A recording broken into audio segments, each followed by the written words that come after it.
Cube Radio.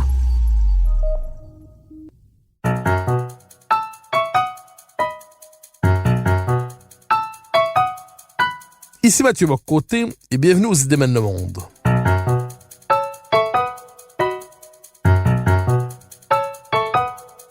Nous chercherons à comprendre, à travers le regard des intellectuels québécois et européens, les grands débats qui façonnent notre monde.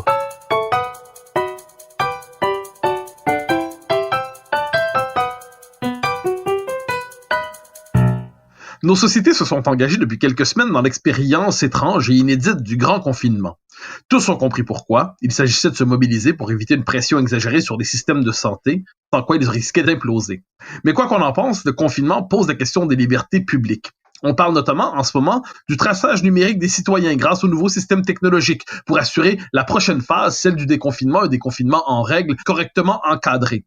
Dans quelle mesure le confinement présent remet-il en question nos libertés publiques? Est-ce que nous risquons de voir les libertés pour un temps concédées, définitivement concédées dans les circonstances présentes? Pour en parler, je reçois Jean-Thomas Lesueur, directeur de l'Institut Thomas More. Jean-Thomas Lesueur, bonjour. Bonjour. Alors, question première sur le confinement en général, à la fois de votre côté de l'Atlantique et d'une autre.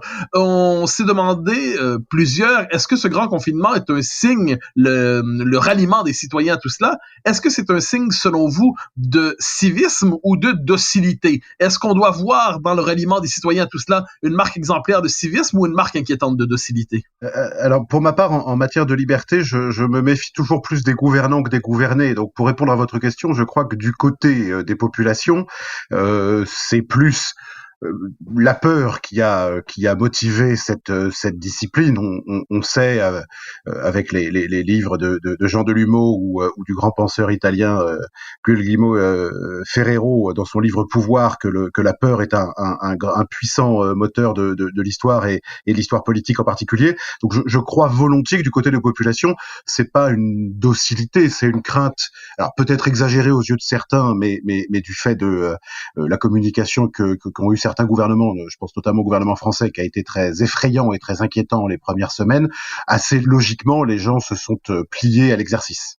Il y a cette formule souvent utilisée dans la pensée politique américaine qui dit que la guerre est le véritable carburant de l'État. C'est-à-dire que dès que nous sommes dans une situation de mobilisation générale, l'État tend à croître, mais une fois que la guerre est terminée, l'État ne cède pas l'espace qu'il avait occupé pendant le temps du conflit.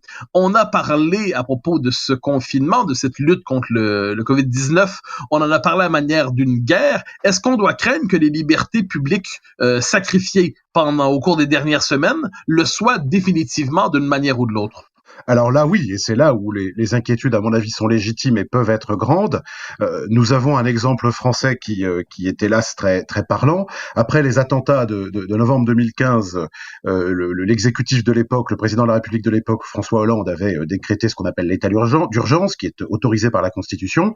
Cet état d'urgence a été prolongé pendant 2 années, jusqu'en novembre 2017. Donc le président avait changé à ce moment-là, c'était devenu Emmanuel Macron.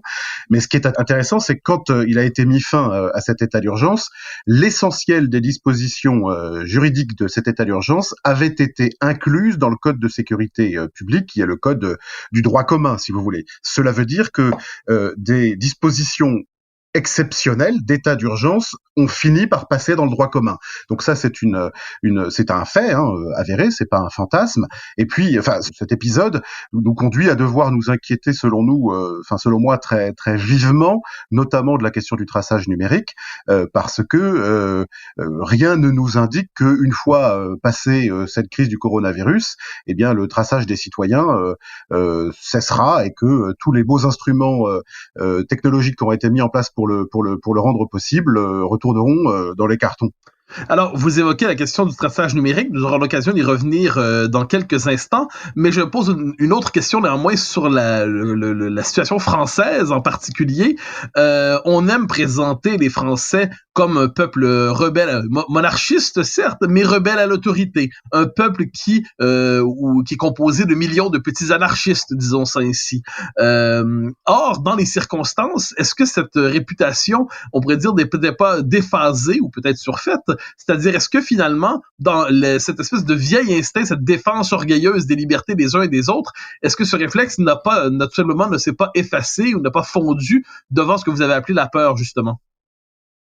Alors, je pense qu'il y a eu un épisode en deux temps. Il y a eu une première phase jusque début mars où sans doute une grande partie de la population a pris tout ça un peu par-dessus la jambe, et on a vu pendant les premières semaines du confinement, effectivement, les médias s'en sont beaucoup fait l'écho, beaucoup de gens qui manifestement ne prenaient pas tout ça au sérieux et donc continuaient de sortir, d'aller, venir. On a vu des vidéos de marchés, notamment de marchés le dimanche matin dans Paris bondés, parce qu'en plus il faisait fort beau et fort bon, donc les gens sortaient. On a vu des parcs publics remplis, on a vu certains quartiers difficiles dans les banlieues des grandes villes très également sans que personne ne respecte ce confinement. Donc effectivement, il y a sans doute eu une première phase où une partie de la population, je ne saurais pas en dire la proportion, a pris tout ça peu au sérieux. À partir d'une seconde phase, ça a été quand même plus respecté. Après, je terminerai quand même par un point sur l'introduction à votre question. Je suis toujours dubitatif devant cette manière de présenter les Français. Vous savez, les Français ne viennent pas de Mars, hein. Ils sont des humains comme les autres, si je puis dire. Et je ne crois pas qu'ils soient ni plus anarchistes, ni plus monarchistes, ni plus légitimistes que d'autres peuples. D'accord, c'est bien entendu. Alors, vous avez posé la question directement du traçage numérique, qui est absolument fondamental dans les circonstances, c'est-à-dire les moyens de contrôle de l'État sont, non seulement de l'État dans les circonstances, mais les moyens de contrôle de la population sont potentiellement de plus en plus élevés. L'Institut Thomas More en parlait tout récemment en nous montrant que dans certains pays, on est déjà beaucoup plus engagé dans les méthodes de traçage numérique dans les circonstances présentes. Alors, vous donnez l'exemple, par exemple, de la Pologne, on parle d'Israël, on parle de certains pays asiatiques. Jusqu'où, pour l'instant, peut-on dire que le traçage numérique, jusqu'où nous conduit-il, et que craignez-vous du côté de l'Institut Thomas More à propos de la possibilité du traçage numérique utilisé par l'État en France? Alors, jusqu'où peut-il nous mener? Je suis pas technicien, mais ce que l'on sait, c'est qu'il peut nous mener très très loin. La Chine, avant l'épisode du coronavirus, l'a prouvé avec son système dit de crédit social, dans lequel il à la fois est surveillé par de très nombreux instruments, surveillait et notait sa population. Donc, techniquement, il n'y a pas beaucoup de barrières à cette surveillance. Il faut bien en avoir conscience. Les barrières ne peuvent être que politiques, juridiques et éthiques. Et malheureusement, en effet, nous nous inquiétons beaucoup à l'Institut Thomas More de voir qu'à l'occasion d'une crise comme celle du coronavirus, qui est en effet importante et légitimement inquiétante, eh bien, un certain nombre de barrières qui demeuraient, de digues qui demeuraient, semblent en fait sauter assez rapidement. Effectivement, on a beaucoup commenté les instruments mis en place par certains pays asiatiques, Singapour, Corée du Sud ou Hong Kong ou Taïwan, mais on voit commence à voir affleurir en Europe un certain nombre de dispositifs. Alors que certains présentent comme plus soft, il faudrait entrer dans les détails dans lesquels on va pas entrer là, et dont je suis pas du tout convaincu qu'il le soit réellement. Et un marqueur important, et que moi je juge inquiétant, c'est la rapidité avec laquelle les grands opérateurs du numérique, à commencer par Apple et Google, se sont portés volontaires pour donner un coup de main aux États. Moi je reconnais que j'ai un vieux réflexe, c'est-à-dire que quand je vois les GAFAM et les États vouloir œuvrer ensemble, mon réflexe spontané est plutôt d'inquiétude et de recul. Oui, alors vous posez justement une question importante, c'est-à-dire on pourrait appeler une forme de conjugaison, d'alliance des grands pouvoirs, les pouvoirs publics comme les pouvoirs privés, donc les GAFA auxquels vous faites référence. Il y a une forme de... Je renverse la question un instant. Est-ce qu'on ne peut pas dire qu'il y a eu, pendant un certain nombre d'années, une forme de conditionnement culturel généralisé à l'idée que chacun pouvait partager le plus grand nombre de données personnelles possibles, que chacun se mettait en fait, exposait sa vie dans le moindre détail sur tous les réseaux sociaux disponibles, ce qui aurait donné des rêves, des fantasmes à la Stasi ou au KGB en d'autres temps. Est-ce qu'on ne peut pas dire que nos sociétés ont déjà franchi culturellement le pas d'une forme de traçage généralisé, volontaire, et que la prochaine étape, en fait, c'est la reprise politique ou par le haut de cette culture nouvelle? Hélas aussi, il y a en effet des pratiques socioculturelles, c'est déjà très aimable de les nommer comme ça, mais des pratiques notamment de certaines jeunes générations qui effectivement exposent toute leur vie sur les réseaux sociaux. Alors je ne sais pas si c'est la servitude volontaire de la Boétie, mais c'est quelque chose qui y ressemble effectivement. Manifestement, tout le monde, enfin beaucoup de gens, pas tout le monde, mais beaucoup de gens se jettent à corps perdu et avec grand plaisir et sans scrupule dans cette exposition de la vie intime et de la vie privée sur les réseaux sociaux. Après, ça a été, si je puis dire, très très bien fait, car vous savez que sur l'ensemble des applications des réseaux sociaux que nous utilisons, il suffit de cocher la case, une case toute simple, qui est celle des conditions d'accès ou des conditions de vente ou des conditions d'utilisation, que personne ne lit naturellement, et la chose est faite, et les logiciels sont installés sur vos smartphones et sur vos ordinateurs, sur vos tablettes, et le coup est joué. Donc oui, bien sûr qu'il est manifeste que nous vivons dans nos pays occidentaux une fatigue de la liberté, comme on vit une fatigue de la démocratie, c'est bien certain, mais c'est pas une raison, si je puis dire, pour ne pas se battre, et il est indispensable, me semble-t-il, que face à certaines initiatives, et de fait en France, le débat de cette semaine, de la semaine qui vient, c'est celle de la création d'une application par l'État avec l'aide des opérateurs numériques et des opérateurs téléphonie d'une application de traçage. Eh bien, nous allons prendre position dès le début de la semaine absolument contre cette mesure, parce qu'elle nous paraît infiniment grave et dangereuse et lourde de conséquences pour l'ensemble des citoyens. Mais on peut s'attendre à ce qu'une telle mesure, enfin, on peut être certain qu'une telle mesure sera justifiée au nom de la santé publique, au nom d'exigences sécuritaires et sanitaires dans les circonstances.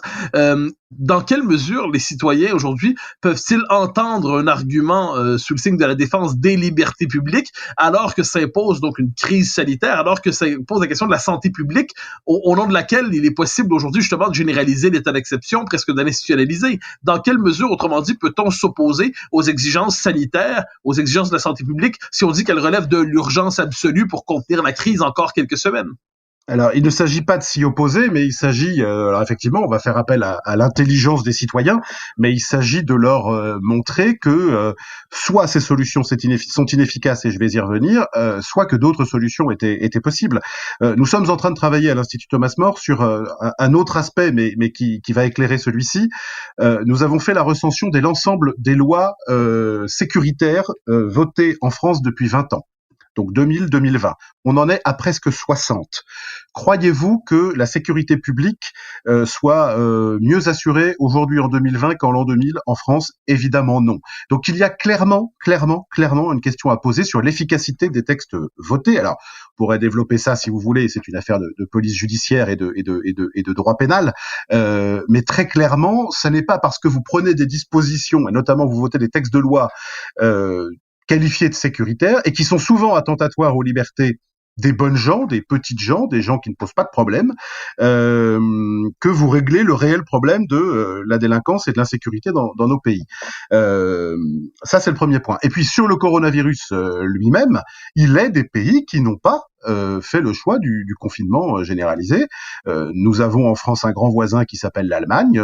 Le confinement a été confié aux Länder. Il a été mis en place dans les territoires où il y avait effectivement l'épidémie était la plus forte. Mais ils ont surtout adopté une toute autre stratégie qui était de tests généralisés, d'isolement des porteurs du virus et de leur entourage, mais pas de l'ensemble de la population. Il y a un vrai sujet de proportionnalité, comme on dit en droit, entre la lutte contre le virus, qui est tout à fait légitime, et un choix qui est totalement inédit dans nos pays modernes, qui est un confinement généralisé de l'ensemble de la population sous surveillance policière.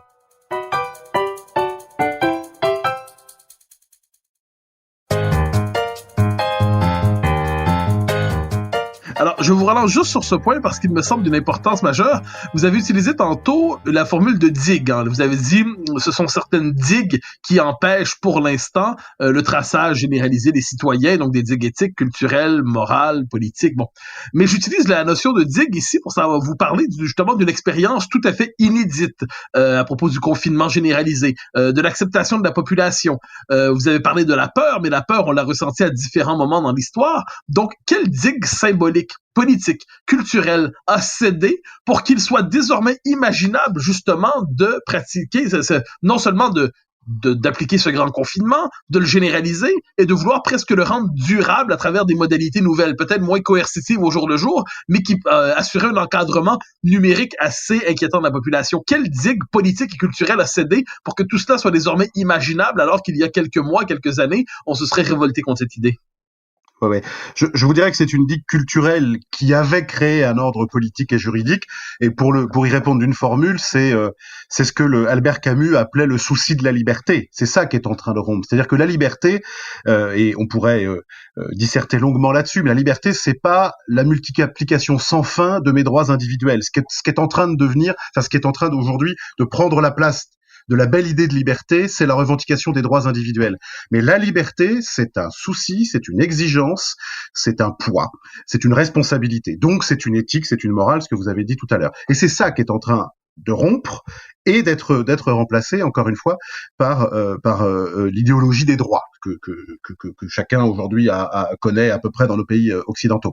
Donc c'est très clairement ça qui est en train de muter. Et donc c'est d'ailleurs à partir de ce moment où la belle idée de liberté fait place à l'idée des droits individuels, naturellement, comme c'est à l'État qu'on demande la reconnaissance de ces droits, eh bien on sera tout prêt à accepter que l'État ronge quelques-uns de mes droits pour assurer ma sécurité. D'ailleurs, pour tout vous dire, on a publié, vous l'avez dit tout à l'heure, quelques articles dans la presse sur ces thèmes-là. La réaction des lecteurs sur les réseaux sociaux ou sur les sites internet de ces médias était très frappant. C'est-à-dire que moi, je n'en revenais pas de lire des gens qui nous écrivaient « Mais est-ce si grave qu'on rogne nos libertés si on n'a rien à se reprocher ?» C'est terrifiant de lire ça. Or, on le lit aujourd'hui. Alors, vous posez la question donc du consentement, disons ça ainsi, à ce confinement généralisé, cette espèce de restriction progressive des libertés. Est-ce qu'on peut s'attendre néanmoins à des formes sinon de révolte, à tout le moins d'opposition, certains diraient de dissidence devant cette espèce de nouvel ordre qui s'établit?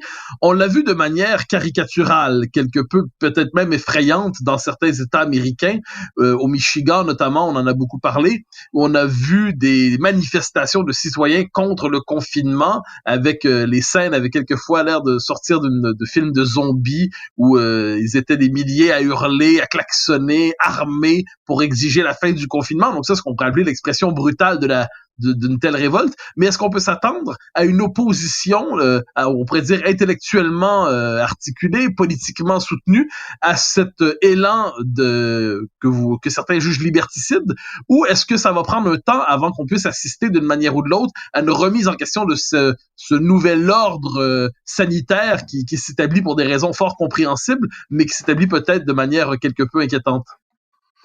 Non, moi j'ai très peur qu'en effet ça prenne du temps, parce que si j'en crois ce que je constate sur le champ politique que je connais le mieux, qui est le champ français, et encore une fois nous avons un débat cette semaine sur cette thématique-là, je ne vois que l'extrême gauche et la droite dure qui s'y opposent frontalement. C'est assez inquiétant de voir que une partie de l'opposition, dont la droite parlementaire, semble toute prête à voter, enfin en tout cas à accepter, puisque ce sera pas voté, puisque ce sera un décret, mais à accepter la mise en place d'une application de traçage numérique en France, et cela dans les semaines qui viennent. Donc non, j'ai fort peur que la résistance, si je puis dire, ne soit portée que par certains courants politiques qui sont plutôt les courants marginaux, et sans doute par quelques communautés peut-être de doudingues ou de décroissants ou de déconnecteurs, comme ils s'appellent ici en France parfois, de gens qui ne veulent plus vivre connectés, etc.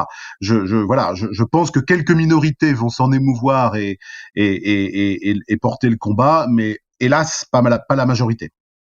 Alors, concrètement, imaginons que ces lois, tout le moins ces dispositions nouvelles, soient appliquées rapidement. On devine que les gouvernants eux-mêmes, qui ne sont pas mal intentionnés en tant que tels, on les caricaturera pas à la manière de tyrans potentiels qui rêvent simplement de se jeter sur les citoyens pour confisquer leur liberté. Donc, dans les premiers moments, on peut s'attendre à ce que ce soit un usage, justement, sous le signe de la santé publique, qui soit fait de ces dispositions nouvelles. Mais je comprends que vous craignez qu'on dépasse très rapidement le périmètre de la santé publique pour empiéter sur d'autres domaines de l'existence. Quels sont ces autres domaines où ce traçage pourrait s'appliquer rapidement et de quelle manière? Alors, il faut d'abord effectivement faire une parenthèse sur la question des données, de l'accès aux données par les acteurs du numérique, qu'on appelle les GAFAM. C'est pour eux quand même déjà un objectif important parce que le marché des données personnelles de santé, je dis bien spécifiquement de santé, est estimé à 300 milliards de dollars dans les années qui viennent. Donc il y a déjà là un considérable marché à conquérir. Et il va sans dire que les États qui demandent à ces acteurs économiques de collaborer avec eux, leur donnent une opportunité extraordinaire de collecte de ces données. Je rappelle, je fais une parenthèse, que le grand enjeu ne sont pas les données dites personnelles, celles qui sont en Europe défendues par le RGPD. Alors, je ne sais pas si ça parlera à vos auditeurs, mais l'Union européenne a adopté un règlement qui est censé protéger les données personnelles des citoyens européens. Sauf que techniquement, si on entre un peu dans le sujet, on constate que ce qui intéresse les GAFAM, ce ne sont pas les données personnelles. Connaître votre nom, votre prénom, votre date de naissance et votre sexe ne sont pas des données très importantes pour eux. Ce sont des données beaucoup plus sur vos habitudes de vie, vos habitudes de consommation qui les intéressent. Et je termine en disant qu'un chercheur de l'université de Louvain a montré que avec une quinzaine de données non personnelles, on était capable de retrouver l'identité d'une personne à 99,9%. Donc encore une fois, l'enjeu n'est pas les données personnelles. L'enjeu des données, il est encore une fois ce qui intéresse les GAFAM, c'est ce qui est commercialisable, et ce qui est commercialisable, ce sont un certain nombre de données sur votre vie courante, vos habitudes, vos modes de consommation. Et donc du côté des GAFAM, c'est ça qui les intéresse et c'est vers ça qu'ils vont aller. Mais nous avons déjà une multitude d'outils connectés dans nos maisons sans que nous y pensions. D'abord évidemment l'informatique, mais les frigos, certaines machines dans la cuisine, certaines ampoules à LED. Enfin voilà, il y a beaucoup d'appareils déjà dans nos maisons qui sont connectés, qui envoient sans cesse de l'information. Donc voilà pour le chapitre économique. Après, les craintes du côté des États, c'est évidemment le passage de la ligne rouge, parce qu'encore une fois que une surveillance est rendue permise, il va falloir beaucoup de vertu à nos dirigeants pour débrancher le fil, parce que c'est drôlement commode, c'est drôlement confortable, et donc il y a un risque. Alors évidemment, on va nous dire vous faites un procès d'intention, mais il y a un vrai risque de surveillance, peut-être pas de toute la population dans un premier temps, mais je sais pas, de certains groupes qu'on va juger comme extrémistes, je sais pas moi, des syndicats, des partis dits extrêmes. Enfin voilà, vous avez de nombreux risques.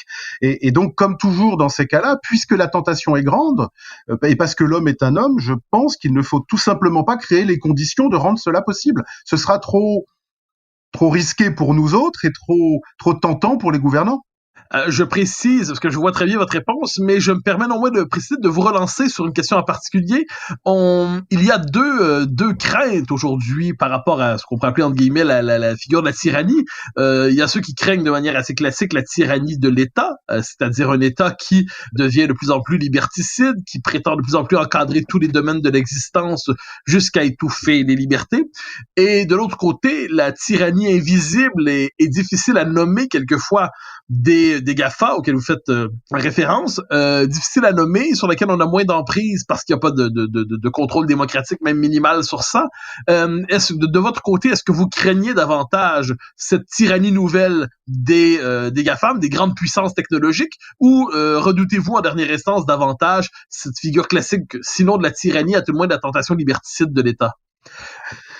Celle des GAFA, elle est déjà en place. Donc, il y a quelques semaines avant le confinement et avant tout cet épisode, je vous aurais répondu que c'est bel et bien celui des GAFAM qui m'inquiète parce qu'il est déjà en cours. Je constate simplement qu'à l'occasion de ce confinement, ce confinement crée le point de rencontre en fait entre les États et les GAFAM. Et encore une fois, regardez ce qu'ont dit Google et Apple, qui se mettent à la disposition des États. C'est quand même bien ça le sens de leur communiqué du 11 avril, si j'ai bonne mémoire.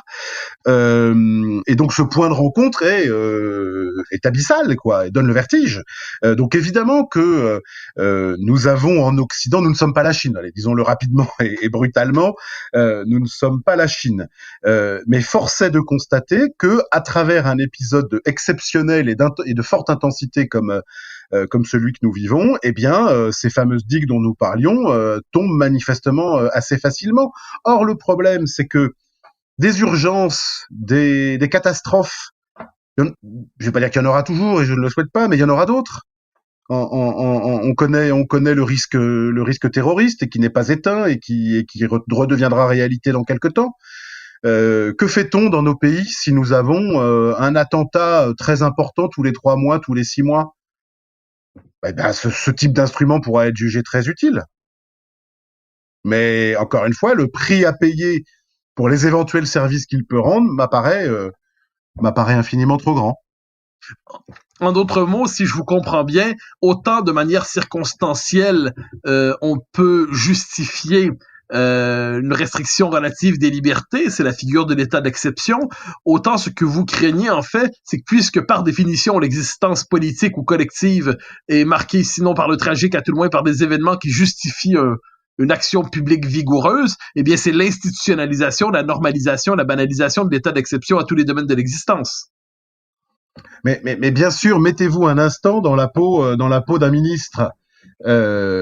Si ces applications de traçage numérique sont efficaces, vous rendez-vous compte encore une fois la vertu qu'il vous faudra pour y mettre fin une fois l'épisode passé? Des grippes, il y en a tous les ans. Des épidémies de ce type-là, je n'en sais rien, s'il peut y en avoir l'an prochain ou dans 3 ans, mais enfin ça peut revenir. Les risques, ils sont inhérents à la vie de l'homme. Et donc, on justifiera toujours par une urgence, par une crise, par un risque. Enfin, on risque toujours de justifier par une urgence, par une crise, par un risque, l'usage de tels outils. Une fois qu'on a commencé, ça va être bien difficile d'arrêter. C'est ce risque-là, c'est cette bascule-là qui nous apparaît si grande que nous croyons qu'il vaut mieux rester du bon côté du Rubicon et ne pas franchir ce fameux Rubicon. Parce que sinon, le risque dans quelques années, c'est que, c'est pour vous répondre d'une formule, mais elle sera éclairante, le système de crédit social, en Chine, c'est la surveillance généralisée des populations plus la notation des citoyens. Le risque, c'est que nous ayons en Occident le verre à moitié vide, mais il sera quand même déjà bien rempli, c'est-à-dire, certes, pas la notation des citoyens, souhaitons-le, mais à tout le moins la surveillance des populations, et au fond banalisé, normalisé. Et ça ne peut pas être banal. Encore une fois, la liberté, elle ne se découpe pas, elle ne se donne pas, elle ne se distribue pas en morceaux, elle ne se rogne pas. Et donc c'est encore une fois ce que nous avons à perdre est infiniment plus grand que ce que nous avons à gagner. Alors, nous nous rapprochons de la fin de l'émission. J'aimerais vous ramener sur la question centrale de l'opposition à cette régression des libertés. Alors, vous avez, évidemment, il y a des instituts de sensibilité libérale, les Thomas More et d'autres, qui vont faire valoir des arguments dans l'espace public pour mettre en garde les dirigeants contre une forme d'hubris sécuritaire, disons ça ainsi. Vous avez mentionné aussi le poids, je ne dirais pas des extrêmes, mais à tout le moins de courants politiques contestataires, que l'on dit aujourd'hui populistes ou radicaux, ou on ne sait pas comment les nommer sans entrer dans un vocabulaire stigmatisant ou encore piégé, mais donc des forces politiques plus radicales qui s'y opposent d'une manière ou de l'autre. Est-il néanmoins possible de croire que des partis politiques gouvernementaux réguliers pourraient être amenés à intégrer les soucis qui sont les vôtres, intégrer dans leur discours votre défense des libertés pour que cette défense des libertés ne soit pas concédée justement à des forces qui pour l'instant sont sur le créneau, disons-le, de l'antisystème. Est-ce qu'il est encore possible, autrement dit, d'imaginer que la gauche de gouvernement ou la droite de gouvernement ou les différentes forces qui d'une manière ou de l'autre s'inscrivent sous cette référence puissent comprendre la dérive dans laquelle elles sont engagées, ou est-ce que selon vous il y a quelque chose presque de perdu ou de définitif dans ce ralliement à l'esprit sécuritaire exagéré? Je veux croire et espérer qu'il y a encore quelques pays occidentaux qui ont un réel souci des libertés, et donc des acteurs politiques, y compris des partis de gouvernement, qui peuvent avoir ce souci-là, ce souci de la liberté, et donc le défendre. De ce que j'ai regardé en Europe, je n'en ai pas vu. Je peux même vous dire que pour ce qui est de la France, le président du groupe de la droite parlementaire, donc qui est dans l'opposition, a d'ores et déjà dit qu'il voterait en faveur de ce dispositif pour la France. Donc, c'est-à-dire que le principal parti d'opposition en France rallie le gouvernement sur ce point. Mais il faudrait faire un tour d'Occident, si je puis dire, des forces politiques occidentales, pour savoir si certaines ont encore ce souci-là. Je n'en ai pas trouvé, mais je n'ai pas fait un tour d'horizon complet. Alors, je me permets une dernière question sur la question du rapport à la sécurité et la santé. Bon, par définition, le politique restreint, comprime, encadre les libertés. Cela fait partie de sa mission. Est-ce que le rapport à la santé aujourd'hui n'est pas justement le prétexte ou la raison privilégiée justement pour légitimer une régression des libertés, non pas sur le mode de la manipulation, mais tout simplement parce que nous sommes tous très soucieux de notre santé, nous sommes tous très soucieux de notre existence, nous avons tous très peur dans les circonstances de l'épidémie, plus largement. Donc, est-ce que de ce point de vue, le souci de conservation de soi, qui est à l'origine de l'État moderne, on peut relire Hobbes tout simplement pour le plaisir de la chose, qui nous disait que ce qui nous amène à consentir à l'État, c'est la peur de la mort violente. Donc, la peur de la mort violente fait qu'on accepte de concéder les libertés à l'État. Est-ce qu'aujourd'hui, devant la peur de l'épidémie qui fait ressurgir des peurs archaïques avec lesquelles nous n'étions plus familiers en Occident, est-ce que finalement on ne retrouve pas ici une forme de peur telle, si considérable, qu'elle nous amène non seulement à consentir à cette perte des libertés, mais presque à nous y rallier avec enthousiasme? Ben, sans doute, mais dans ce cas-là, ça veut dire que depuis le temps de Hobbes, l'homme occidental a drôlement perdu en énergie et en vitalité, parce que là, ce qui justifie son ralliement, pour paraphraser Hobbes, c'est plus la peur de la mort violente, mais la peur de la mort tout court. Et c'est ça qui est inquiétant, c'est que la mort fait partie de la vie, le tragique fait partie de la vie. Je vais même vous dire très froidement que si la France, je vais reparler de la France, pardon, sort de cet épisode avec 25 000 morts, qui est vraisemblable puisqu'on est aujourd'hui un peu au-delà de 20 000. Bon, c'est tragique pour ces personnes et ces familles, mais on n'est pas dans une tragédie nationale. On n'est pas dans quelque chose d'incommensurable. C'est pas comparable avec je ne sais quelle guerre. Donc je veux dire, il y a quand même quelque chose. Et là aussi, pour prendre un autre exemple, on voit bien que par exemple le fait d'avoir introduit dans la Constitution française la notion même de principe de précaution est le signe d'une peur devant la vie, c'est-à-dire un équilibre précaire qui se terminera par la mort. Or, on sent bien que effectivement l'homme occidental est tellement soucieux de son bien-être que la précarité de celui-ci lui échappe totalement. Mais bon, ça rejoint tous les fantasmes du transhumanisme sur la mort de la mort, etc. On voit bien que l'homme moderne, postmoderne pour être précis, fantasme une vie sans douleur et éventuellement sans mort qui n'est pas de ce monde et donc lui fait peut-être admettre, en tout cas c'est à mon avis le cas, des décisions déraisonnables pour sa liberté sur Terre et pendant qu'il est en vie. Jean-Thomas Le Sueur, je vous remercie infiniment pour votre passage aux Idées mènent le monde. Je rappelle que vous êtes directeur de l'Institut Thomas More. Merci infiniment. Merci à vous.